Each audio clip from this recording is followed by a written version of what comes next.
Shalom, selamat pagi semuanya. Bersyukur, berterima kasih pada Tuhan. Pagi hari ini kita boleh bangun pagi dengan tubuh yang diberkati, dengan kekuatan kesehatan yang baru yang datang daripada Tuhan. Bersyukur kita boleh ada di minggu yang baru, di dalam penyertaan pemeliharaan Tuhan. Sebab itu pagi hari ini kita mau bersyukur buat setiap kebaikan yang Tuhan nyatakan dalam hidup kita. Bapa, kami bersyukur, kami berterima kasih padamu pagi hari ini buat setiap kebaikan dan kemurahan yang terus kau nyatakan dalam hidup kami.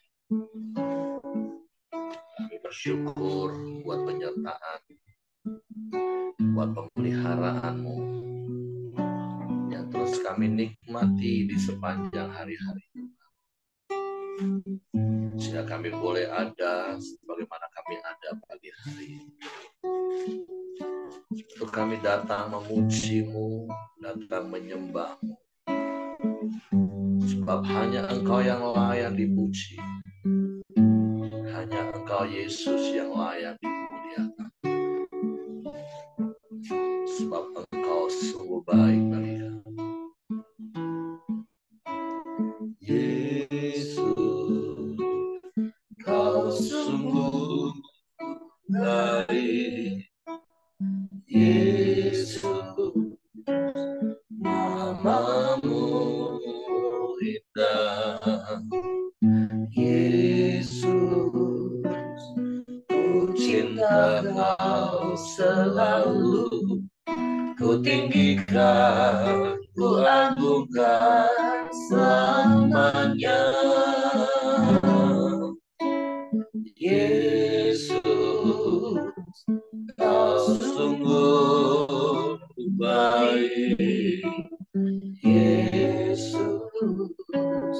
namamu indah. Yesus, ku cinta Kau selalu. Ku tinggikan, ku agungkan selamanya.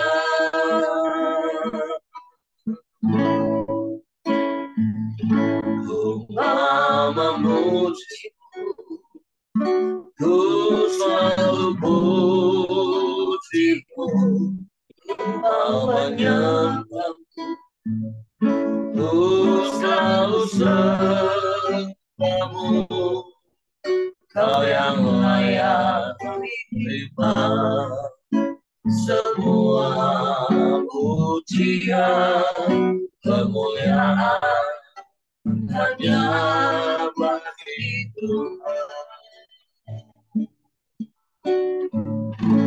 Yesus, Kau sungguh baik. Yesus,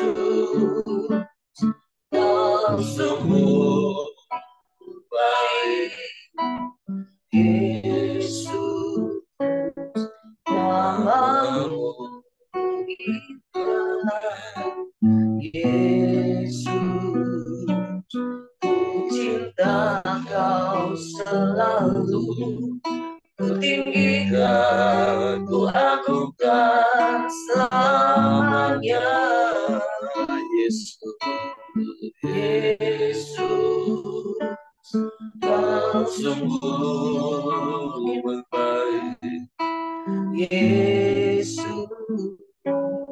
namamu indah. Yesus, ku cinta Kau selalu. Ku tinggikan, ku agungkan selamanya. Ku mau memujimu, ku selalu pujimu. Ku mau menyembahmu, ku selalu sembah. Kau yang layak terima semua pujian, kemuliaan hanya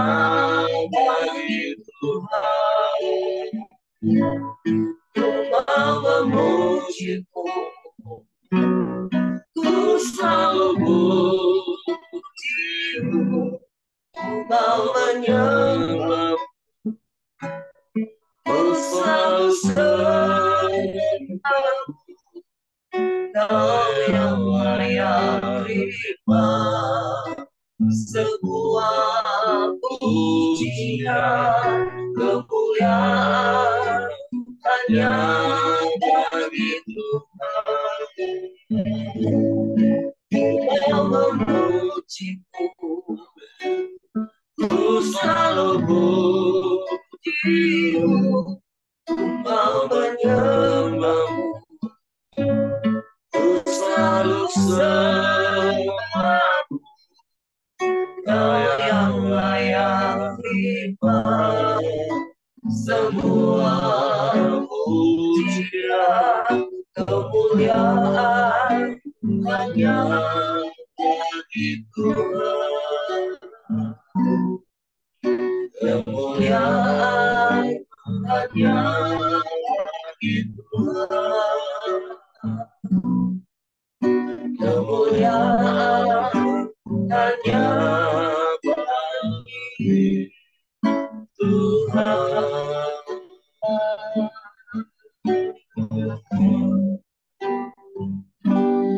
Kami memujimu Yesus,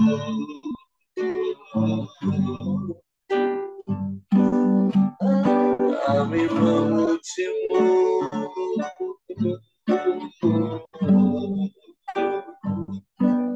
hanya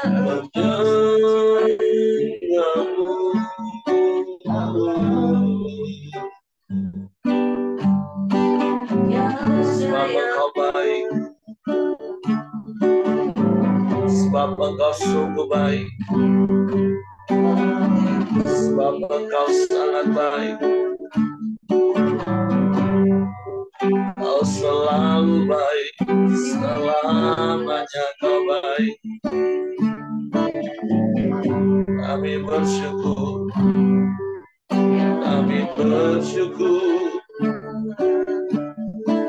kami sembah, kami sembah, kami sembah, kami sembah,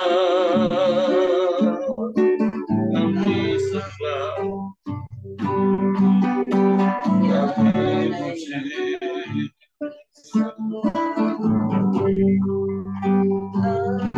Terpujilah namamu, terpujilah namamu, Yesus.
Ya Allah,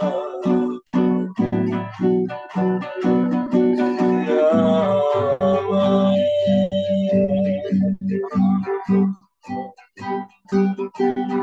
kami sembah.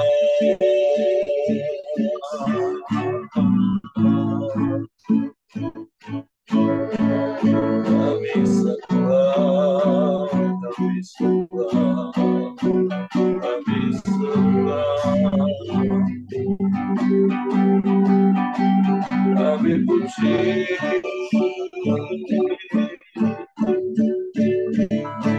kami muliakan nama-Mu, kami tinggikan Engkau, Yesus Tuhan. Haleluya, haleluya, haleluya, haleluya. Terpujilah nama-Mu, terpujilah nama-Mu, Yesus.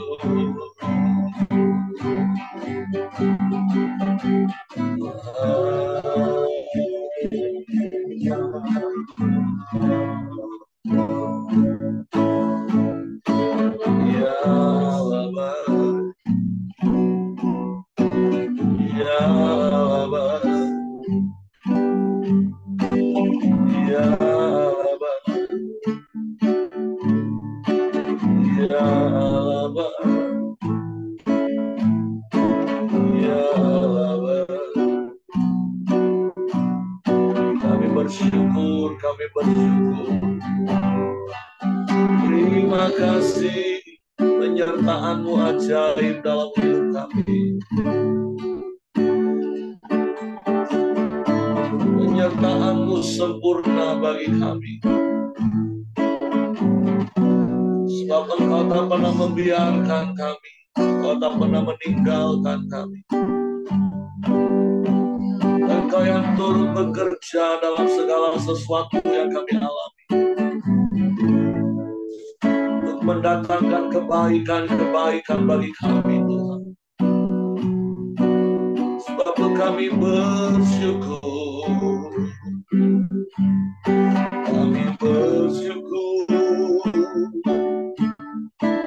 Terima kasih, terima kasih, terima kasih.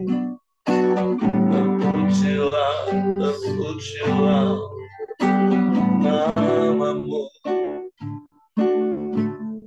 Kami sembah, kami sembah, kami muliakan nama-Mu, Yesus Tuhan. Haleluya, haleluya. Yesus, Yesus, Yesus. Terpujilah nama-Mu, terpujilah nama-Mu. Tiada yang seperti-Mu, tiada yang lain selain Engkau. Engkau satu-satunya. Hanya kepadamu hati kami percaya, hanya kepadamu. Haleluya, Yesus.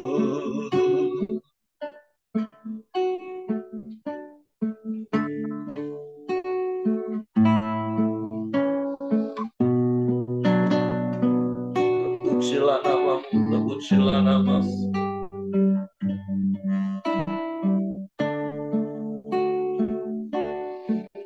Haleluya. Engkau Tuhan yang setia. Amin. Waktu-Mu selalu yang terbaik.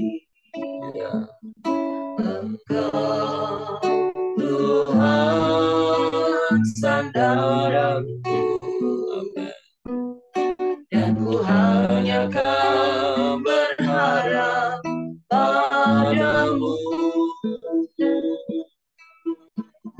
satu-satunya yang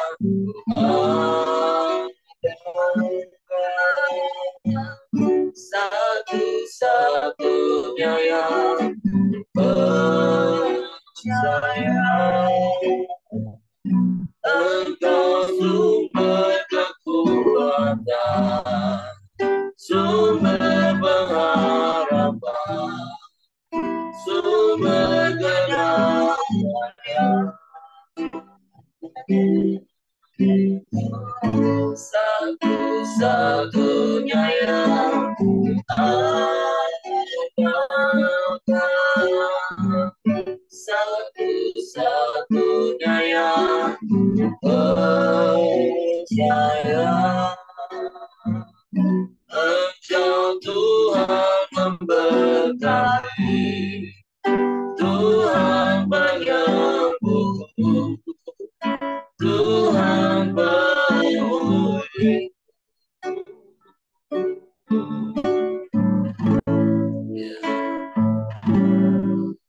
Engkau Tuhan yang setia,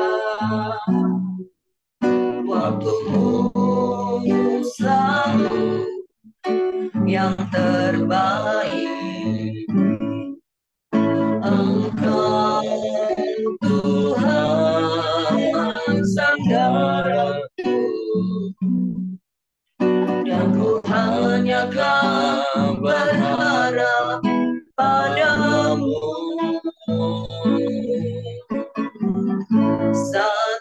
Satu-satunya yang andalkan,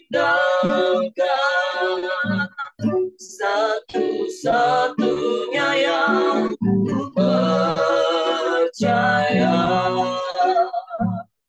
Engkau sumber kekuatan, sumber pengharapan, sumber kedamaian. Satu-satunya yang andalkan, satu-satunya yang percaya.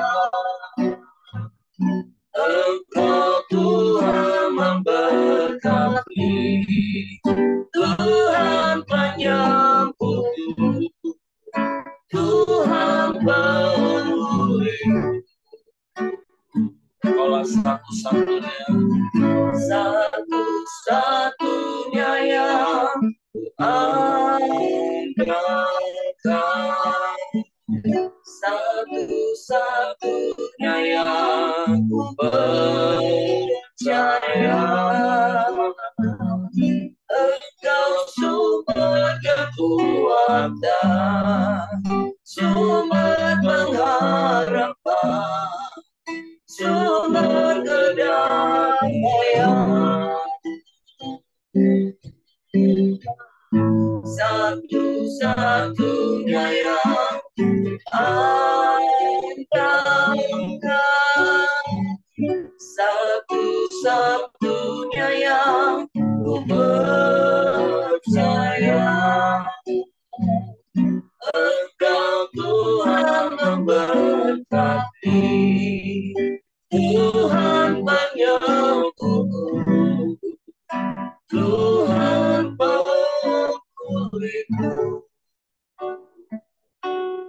Sungguh Engkaulah satu-satunya yang kami andalkan dan kami harapkan. Engkaulah satu-satunya yang kami percaya. Sebab Engkau Allah yang setia. Engkau yang tidak pernah ingkar janji. Engkau yang setia menggenapi semua janji-janji. Sebab itu kami bersyukur, kami berterima kasih kepadamu pagi hari ini. Dan kami bangga punya Allah yang seperti ini. Dan kami aman di dalam. Sebab itu kami mau terus berpegang pada janji-janji firman. Waktu pagi hari ini kami mau dengar lagi janji firman. Kami mau belajar lagi akan firman. Roh Kudus tolong kami untuk mengerti, untuk kami memahami firman. Sehingga kami percaya firman dan kami melakukannya dalam hidup. Dalam nama Yesus kami sambut firman. Haleluya, haleluya. Amin.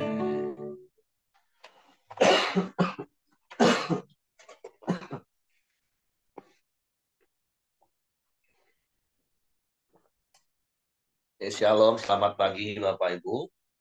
Bersyukur, berterima kasih pada Tuhan. Kalau hari ini kita boleh bertemu lagi di Koram Deo. Bersyukur buat penyertaan Tuhan dari hari ke hari, dari minggu ke minggu. Bersyukur kita boleh memasuki minggu yang terakhir lagi di bulan Oktober.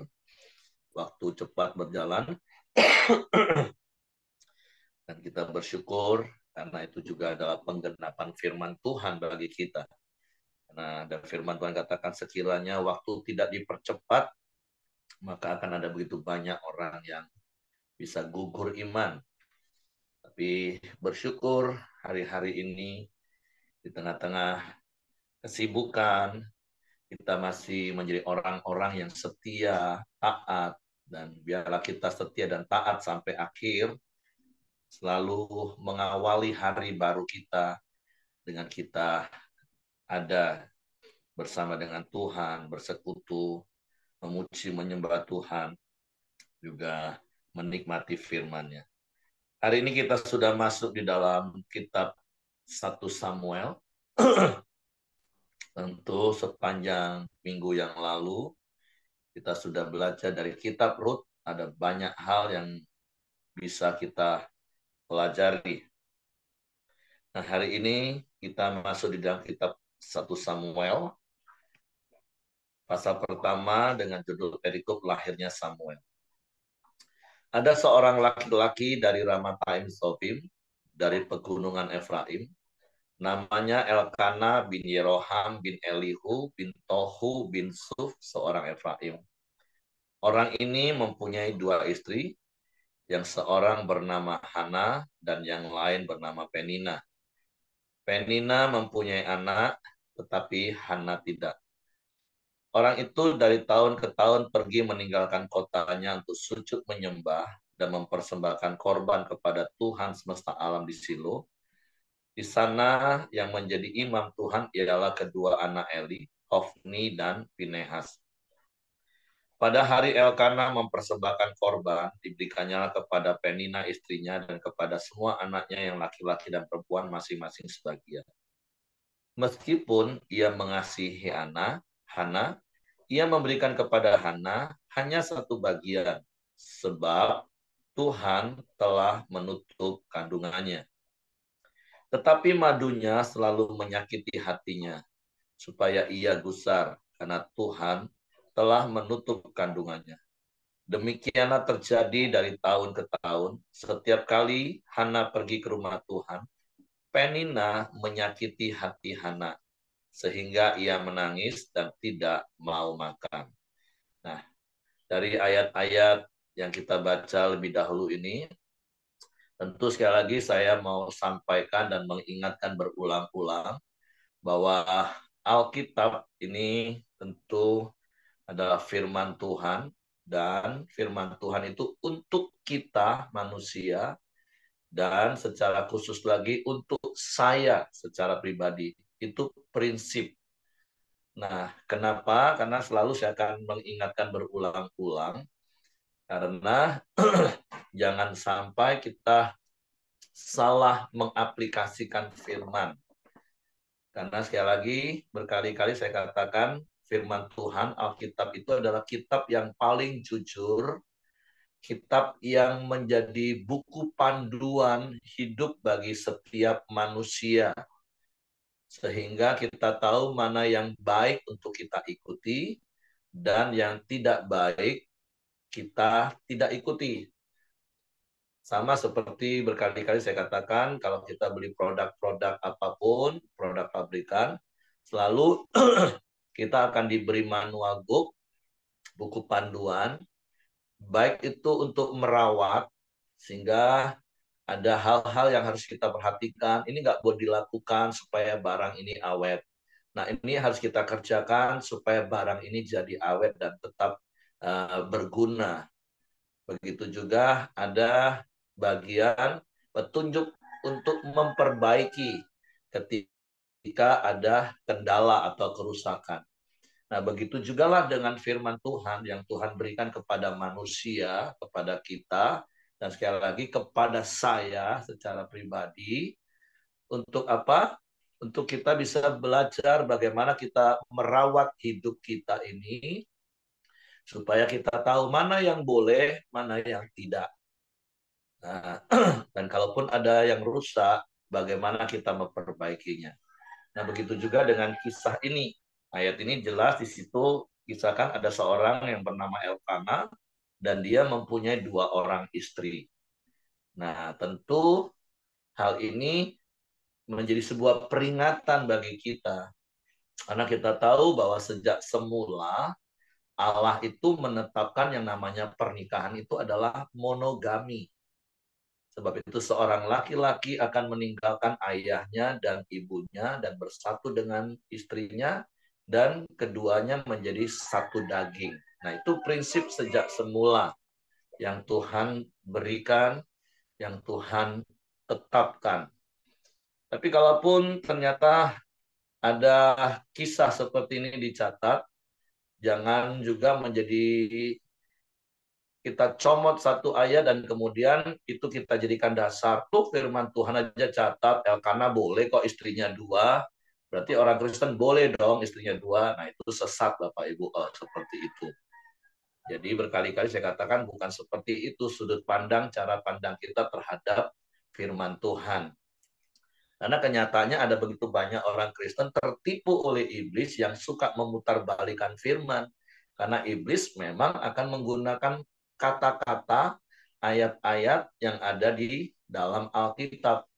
Tapi kan Paulus juga pernah ingatkan kita, tulisan itu mematikan, rohlah yang menghidupkan.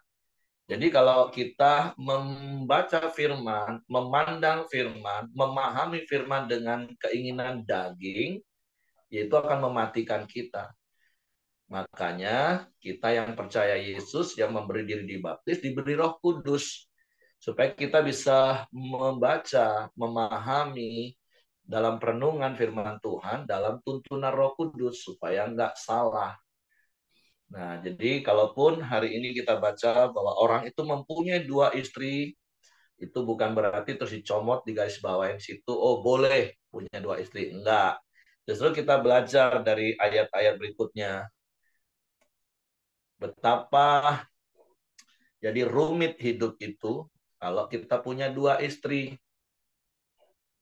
Kita akan ngadepin 2 wanita yang berantem terus, saling menyakiti satu dengan yang lain. Sehingga kalau kita baca ayat berikutnya, sampai Elkana akhirnya terpancing emosi. Karena ayat-ayat di atas katakan setiap kali mereka datang ke Yerusalem untuk beribadah kepada Tuhan, maka madu dari Hana, yaitu Penina, selalu menyakiti, selalu nyindir. Ya tentu mungkin secara manusiawi kita bisa tahu alasan Elkana kenapa sampai punya 2 istri. Ya karena istri pertamanya yaitu Hana itu mandul, nggak punya anak. Sehingga dia berusaha untuk mempunyai keturunan dengan cara dia menikahi Penina. Sehingga Hana dimadu. Makanya di BPN salah satu materi penting yang kita ajarkan bahwa anak itu bukan tujuan pernikahan. Karena sampai hari ini bahkan di kalangan orang Kristen di suku tertentu, nah pemahaman yang salah itu masih tetap dipraktekkan. Seakan-akan memiliki anak dalam sebuah pernikahan itu adalah sebuah tujuan. Sehingga kalau nggak punya anak, berarti tujuan nggak tercapai. Sehingga mereka boleh dengan mudah, dengan enteng, ya udah kamu ceraikan aja istrimu, kamu nikah lagi. Nah, itu kan nggak benar. Karena mempunyai anak itu bukan tujuan dalam pernikahan. Tujuan pernikahan itu adalah memanifestasikan, memancarkan Allah itu sendiri, memuliakan Allah, itu tujuannya. Jadi ada anak, nggak ada anak, itu tidak masalah dalam sebuah rumah tangga. Itu prinsip harusnya. Tapi ada begitu banyak orang kan nggak ngerti kebenaran ini, sehingga seakan-akan mempunyai anak itu adalah tujuan. Ya, makanya itulah kesalahan yang Elkana juga lakukan. Dan banyak orang lakukan hari-hari ini. Makanya sejak awal tadi saya katakan, sejak semula Tuhan menetapkan monogami. Dan mempunyai anak itu bukan tujuan pernikahan. Bukan. Walaupun memang mungkin kita ngomong, tapi kan Tuhan bilang, beranak cuculah dan penuhi bumi. Iya, itu Tuhan ngomong seperti itu. Tapi sekali lagi, hak prerogatif Tuhanlah memberikan kita anak atau tidak dalam sebuah pernikahan. Tapi sekali lagi itu bukan tujuan. Nah, kembali kepada kisah ini, akhirnya kalau kita baca ayat berikutnya, ayat yang ke-8, lalu Elkana suaminya berkata kepadanya, Hana, mengapa engkau menangis dan mengapa engkau tidak mau makan? Mengapa hatimu sedih? Bukankah aku lebih berharga bagimu daripada 10 anak laki-laki? Pada suatu kali, setelah mereka habis makan dan minum di Silo, berdirilah Hana. Sedang Imam Eli duduk di kursi dekat tiang pintu bait suci Tuhan. Dan dengan hati pedih, ia berdoa kepada Tuhan sambil menangis terseduh-seduh. Kemudian bernasarlah ia katanya, Tuhan semesta alam, jika sungguh-sungguh engkau memperhatikan sengsara hambamu ini, dan mengingat kepadaku dan tidak melupakan hambamu ini, tetapi memberikan kepada hambamu ini seorang anak laki-laki, maka aku akan memberikan dia kepada Tuhan untuk seumur hidupnya, dan pisau cukur tidak akan menyentuh kepalanya. Ketika perempuan itu terus-menerus berdoa di hadapan Tuhan, maka Eli mengamat-amati mulut perempuan itu. Dan karena Hana berkata-kata dalam hatinya dan hanya bibirnya saja bergerak-gerak, tetapi suaranya tidak kedengaran, maka Eli menyangka perempuan itu mabuk. Lalu kata Eli kepadanya, berapa lama lagi engkau berlaku sebagai orang mabuk? Lepaskanlah dirimu daripada mabukmu. Tetapi Hana menjawab, bukan tuanku. Aku seorang perempuan yang sangat bersusah hati. Anggur ataupun minuman yang memabukkan tidak aku minum. Melainkan aku mencurahkan isi hatiku di hadapan Tuhan. Janganlah anggap hambamu ini seorang perempuan dursila, sebab karena besarnya cemas dan sakit hati aku berbicara demikian lama. Jawab Eli, pergilah dengan selamat, dan Allah Israel akan memberikan kepadamu apa yang engkau minta daripadanya. Sesudah itu berkatalah perempuan itu, biarlah hambamu ini mendapat belas kasihan daripadamu. Lalu keluarlah perempuan itu, ia mau makan dan mukanya tidak muram lagi. Nah, hal yang kedua yang kita bisa belajar dari hidup Hana, sekalipun firman Tuhan tadi dikatakan di atas bahwa dia selalu disakiti oleh madunya yaitu Penina, tapi di satu sisi kita bisa maklum karena dia seorang wanita, manusia biasa yang punya perasaan yang bisa terluka dan tersakiti. Di satu sisi kita bisa memaklumi respon ketika dia bisa menjadi sedih, ketika semua orang bersuka cita, bersukaria, bisa makan, bisa beribadah, tapi dia merasa sendirian. Sekalipun mungkin Elkana berusaha menghibur dengan ya kata-kata yang gombal lah, tapi itu tidak bisa mengobati luka hati Hana. Makanya para pria, jagalah perasaan pasanganmu. Karena memang kalau di camp kan kita selalu diingatkan, wanita itu digambarkan seperti kupu-kupu, dan pria itu digambarkan seperti kerbau. Yang satu perasaannya lembut banget, yang satu digambarkan kasar banget. Tapi sekali lagi, kita pria-pria juga diajar untuk bisa lemah lembut. Bukan lemah gemulai, bapak-bapak ya. Lemah lembut. Belajarlah lemah lembut dengan istrimu. Karena dia makhluk halus, walaupun bukan setan maksudnya. Dia perasaannya halus. Nah, jadi kalau sudah pernah sempat melukai, ingat, Kalaupun suatu saat dia masih mengingat lagi rasa sakit itu, jangan tersinggung. Makanya di modul kedua yang versi lama kan kita diajar, jadilah pria penyembuh. Banyak pria itu terkadang dulunya sudah sering nyakitin hati istrinya, walaupun mungkin para pria pikir sudah beres karena sudah minta maaf. Ingat, kadang perasaan istri kadang belum sembuh. Kalaupun kita juga ingat wanita itu memang hidupnya di masa lalu dan masa sekarang. Kalaupun pasanganmu, istrimu mengungkit lagi perbuatan kasar kita masa lalu, jangan terpancing emosi. Berkali-kali saya cuma ajarnya, udah minta maaf lagi. Banyak pria kan ngomong gini, tapi kan sudah beres Pak, itu kan sudah lama Pak. Aku sudah minta maaf. Ngapa diingat-ingat lagi? Ya sudah, kalau dia ingat hatinya masih terluka, minta maaf lagi, sembuhkan. Jangan terpancing emosi. Jangan selalu ngomong, itu kan sudah dulu, itu kan sudah selesai. Enggak, pahamilah, begitulah wanita. Dari ayat-ayat yang kita baca kan jelas, dari tahun ke tahun gitulah kejadiannya. Nah, jadi di satu sisi kita bisa memahami dan belajar memahami wanita bahwa perasaannya itu sangat lembut. Jadi jangan bikin masalah baru lagi, itulah pesannya. Ini kadang sudah minta maaf, ngulang lagi seperti saya dulu. Makanya dulu di awal-awal pernikahan kami, istri selalu ngomong, sudah ada usah minta maaf. Maaf, maaf terus. Kaget buat lagi. Nah, jadi di satu sisi kita bisa memahami, ya begitulah wanita kalau perasaannya sudah terluka. Tapi para wanita juga kita belajar dari Hana hari ini. Walaupun mungkin kau merasa hatimu sedang tersakiti, jangan curhat ke sembarangan orang. Ya lebih bagus memang seperti Hana curhatnya kepada Tuhan. Engkau mencurahkan isi hatimu sampai berjam-jam bisa nangis, bisa cerita dengan Tuhan. Itu jauh lebih baik. Tapi ya kalau ada orang yang dapat dipercaya, orang yang memuridkan hidupmu supaya lega dan ada solusi yang jelas. Karena kan kalau kita baca kemudian kan Imam Eli ada ambil bagian di situ. Ada manusia juga tetap. Karena kan kadang cuma curhat, banyak wanita ngomong, tapi aku udah dengar suara Tuhan tuh gimana Pak? Iyalah, karena kalian sibuk curhat, ngomong terus. Tuhan nggak sempat ngomong.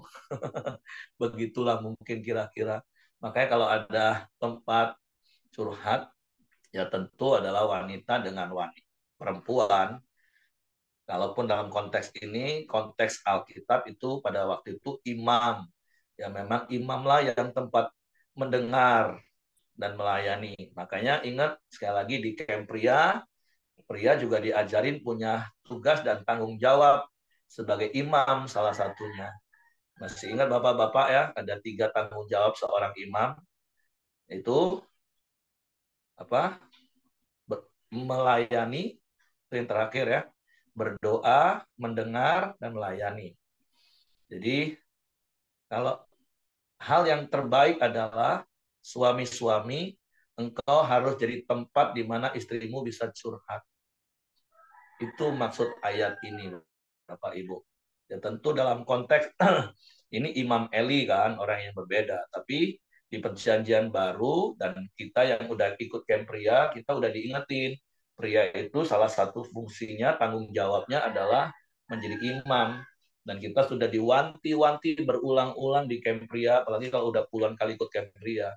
Ini tugas tanggung jawab yang tidak dapat didelegasikan kepada orang lain. Jangan sampai pria lain yang jadi imam untuk istri kita. Itu cilaka nanti Bapak Ibu. Jadi para pria ayo berfungsi, bertanggung jawab sebagai imam.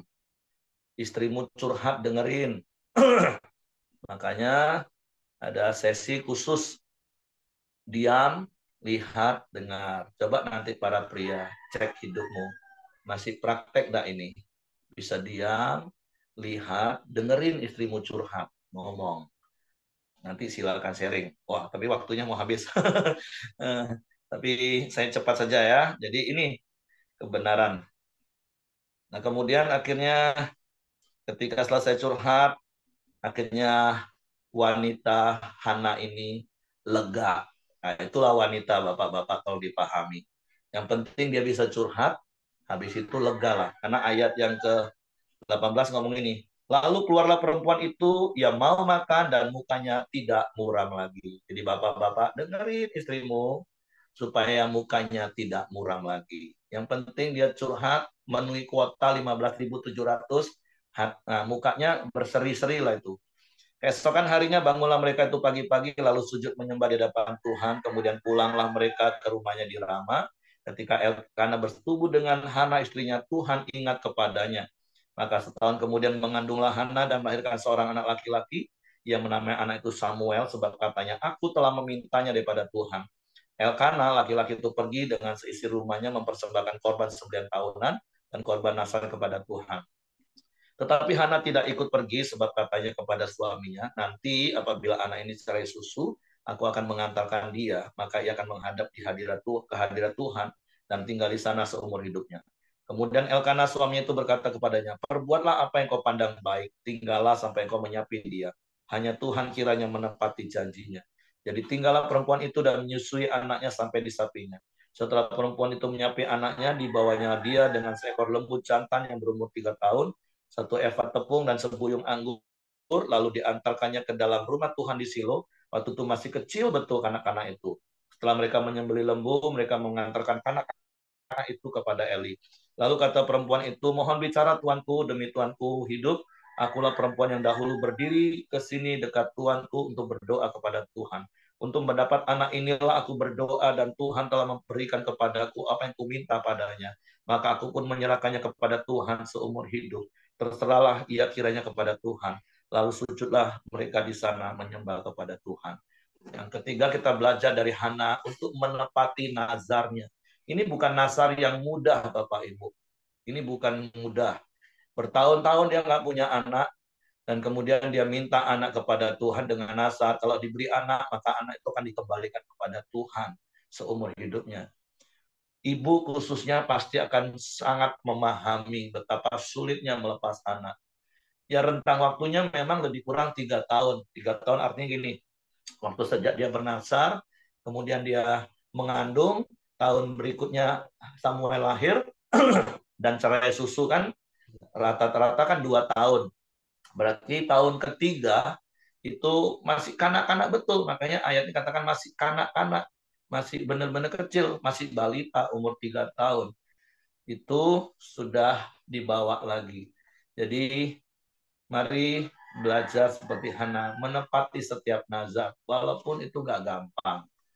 Walaupun nanti di kisah-kisah berikutnya kita tahu akhirnya Tuhan juga memberikan lagi anak-anak yang lain kepada Hana. Jadi ini saja yang bisa kita belajar hari ini.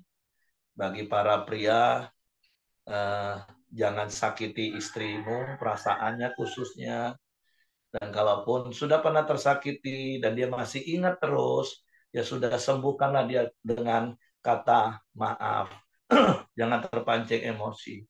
Berapa kali pun unlimited, ya udah maaf lagi. Yang kedua, berfungsilah sebagai imam. Dengar, layani, dan doakan istrimu.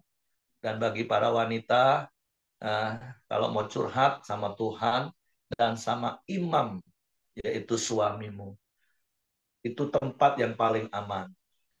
Dan yang ketiga, genapilah nazarmu. Oke, mungkin boleh ada waktu beberapa menit. Ada yang mau tambahkan? Mas Simon mau tambahkan sesuatu? Menasehati para pria. Oke ya, silakan Heng. Ya, mari kita masuk dalam doa kita di pagi hari ini. Bapa yang baik, kami bersyukur, terima kasih buat pagi hari yang indah ini ya Tuhan. Setiap kami bisa datang kepada Engkau ya Tuhan, menaikkan korban syukur kami kepada Engkau ya Bapa, membawa korban syukur dari keluarga besar kami juga ya Tuhan ke hadapan-Mu ya Tuhan. Terima kasih buat pagi hari ini ya Bapa, di mana firman-Mu yang terus mengingatkan kami ya Tuhan. Kalau apapun permasalahan hidup kami ya Tuhan, biarlah kami terus datang kepada Engkau ya Bapa. Kami percaya ya Tuhan hanya kepada Engkau ya Tuhan. Dan juga setiap kami pria-pria suami ya Tuhan diingatkan ya Tuhan di pagi hari ini. Supaya terus menjadi imam di dalam keluarga ya Bapa. Yang terus menghadirkan Tuhan di tengah-tengah keluarga ya Bapa. Terima kasih ya Tuhan buat Pak Heri yang telah menyampaikan kebenaran firman-Mu. Tuhan terus berkati, Tuhan terus memberikan Pak Heri kesehatan, kekuatan, dan perlindungan. Bahkan juga istri dan juga anak-anaknya dimanapun mereka berada ya Tuhan. Dan juga setiap kami yang hadir di pagi hari ini juga Tuhan terus berkati kami. Baik suami, istri, anak-anak kami, menantu, dan cucu kami ya Tuhan. Tuhan terus berkati ya Tuhan. Tuhan terus berikan setiap keluarga besar kami kesehatan yang daripada Engkau. Perlindungan yang daripada Engkau. Hidup yang penuh damai sejahtera dan sukacita yang daripada Engkau ya Tuhan. Terima kasih ya Tuhan. Kami bersyukur buat kebaikan Tuhan dan pemeliharaan Tuhan atas keluarga besar kami ya Tuhan. Terima kasih ya Tuhan, di pagi hari ini juga kami sehati dan sepakat ya Tuhan. Berdoa buat Kobuyung ya Tuhan, di mana sakit pita suaranya bengkak ya Tuhan. Biarlah oleh bilur-bilur-Mu ya Tuhan, Tuhan sembuhkan di dalam nama Tuhan Yesus ya Bapa. Dan di mana hari Selasa besok ya Tuhan, Kobuyung akan cek ke Singapura ya Tuhan. Tuhan memberikan hasil yang terbaik ya Bapa. Dan juga di mana kekhawatirannya ya Tuhan, biarlah Tuhan angkat, Tuhan memberikan eh, segala yang terbaik apapun yang hasil yang diterima ya Tuhan. Kami berdoa, Kobuyung dinyatakan sembuh dengan kuasa kesembuhan yang daripada Tuhan Yesus ya Bapa. Dan juga kami juga sepakat berdoa buat Ibu Dokter Mirianti ya Tuhan, yang dimana memimpin rumah sakit utama Husada Jember ya Tuhan, yang dimana tanggal 8 dan 10 November nanti ya Tuhan akan eh, eh, menda- me- memba- apa, ada penilaian akreditasi ya Tuhan. Biarlah melalui Dokter Ibu Mirianti juga Tuhan, banyak staf dan juga eh, orang-orang yang di rumah sakit ini Tuhan akan dilayani dengan baik ya Bapak. Kami juga serahkan Caira ya Tuhan yang pasca setelah operasi angkat rahim ya Tuhan. Biarlah hari demi hari Tuhan terus pulihkan ya Tuhan. Tuhan sembuhkan di dalam nama Tuhan Yesus Tuhan. Tuhan juga berkati Ko Johan juga ya Bapak. Terima kasih ya Tuhan. Kami juga terus berdoa buat bangsa dan negara kami Indonesia. Tuhan terus berkati bangsa kami. Terus Tuhan bawa bangsa kami hari demi hari lebih baik ya Tuhan. Dan juga Tuhan di mana eh, beberapa saat lagi ya Tuhan kami akan melakukan pemilihan umum ya Tuhan untuk presiden kami ya Bapa yang memimpin bangsa Indonesia ini ya Tuhan. Biarlah Tuhan memberikan pemimpin yang benar-benar yang mempunyai hati terus untuk membangun bangsa Indonesia dan mensejahterakan rakyat Indonesia ini ya Bapa. Tuhan menunjukkan pemimpin yang terbaik untuk bangsa ini ya Tuhan. Terima kasih ya Tuhan. Kami serahkan juga pemerintahan yang ada pada saat ini, Presiden kami ya Tuhan. Tuhan terus berkati pemerintahan kami ya Tuhan. Biarlah roda pemerintahan ini boleh berjalan dengan baik ya Bapak. Terima kasih. Kami serahkan bangsa kami Indonesia dan juga pemerintahannya ke bawah tangan kuasa-Mu. Mari kita masuk dalam doa Bapa kami. Bapa kami yang di sorga, dikuduskanlah namamu, datanglah kerajaanmu, jadilah kehendakmu di bumi seperti di sorga. Berikanlah kami pada hari ini makanan kami yang secukupnya, dan ampuni kami akan kesalahan kami, seperti kami juga mengampuni orang yang bersalah kepada kami. Dan janganlah membawa kami ke dalam pencobaan, tapi lepaskanlah kami daripada yang jahat. Karena Engkau yang punya kerajaan dan kuasa dan kemuliaan sampai selama-lamanya. Pak Heri, silakan tutup dalam doa. Bapak, pagi hari ini aku berdoa untuk setiap keluarga-keluarga yang ada di Korandeo. Biarlah suami istri mereka saling melakukan kewajiban mereka, hidup di dalam kasih karunia, sehingga mereka menjadi pasangan yang harmonis. Setiap pria berfungsi sebagai imam, nabi, dan raja, dan setiap wanita berfungsi sebagai penolong yang sepadan. supaya rumah tangga mereka di rumah tangga yang harmonis, yang berbahagia, menjadi inspirasi bagi banyak keluarga, dimulai bagi anak-anak mereka Tuhan. Tuhan, aku berdoa melepaskan kasih yang dari surga memenuhi hidup setiap rumah tangga yang ada pagi hari ini dalam nama Yesus. Tuhan, terima kasih. Kami serahkan hidup kami sepanjang hari ini ke dalam tangan kasih kuasa-Mu dalam seluruh aktivitas kami. Tutup bungkus kami dan kuasa darah Yesus. Malaikat-malaikat tempat tinggal kami, menyertai keluar masuk kami sepanjang hari ini, dan kami boleh menikmati penyertaan dan berkat-Mu dalam seluruh aktivitas kami. Terpujilah nama-Mu, kiranya kasih karunia Bapa, damai sejahtera dari Yesus Kristus, serta pimpinan persekutuan Roh Kudus, menyertai kita sekalian mulai hari sampai Maranatha, dia Yesus datang kali yang kedua, di dalam berkat nama Tuhan Yesus Kristus. Haleluya. Amin. Oke, semangat pagi. Selamat beraktivitas. Tuhan memberkati. Amin, Pak Heri. Thank you atas firman-Nya. Tuhan memberkati. Terima kasih ya Pak Heri. Pamit keluar. Oke.